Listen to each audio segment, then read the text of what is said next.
कहले समाज आगाउची नारी भी आगु को जाउची बेस भल भाव कहले मुझे भी कहते चाहिए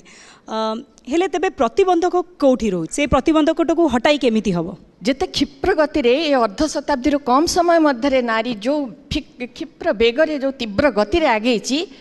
समाज समताल रे से भाव आगे पारि नाही से ता संगे ताल दे चली जाई पारु नाही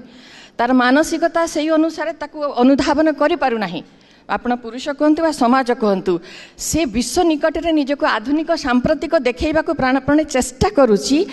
किंतु से भले उन्मुक्त हो पारि नाही नारी जो भली भाव में गोटे जा मुक्त तीर भली छुटी चली तेणु ये जो असमता सृष्टि होती ही ता भीतर गोटे प्रच्छन्न ईर्षा और विद्वेषर सृष्टि होती से तो तार मन को खिन भिन कर पारुनी तार मानसिक शक्ति को ह्रास कर पारुनी तार प्राणर उद्यम को व्याहत कर पारुनी कौन करिबो दुर्बल शरीर को छिन्न विच्छिन्न करुच्ची या प्रच्छन्न एक सामूहिक ईर्षा विद्वेष रही एथिरे व्यक्तिगत किछि नाही।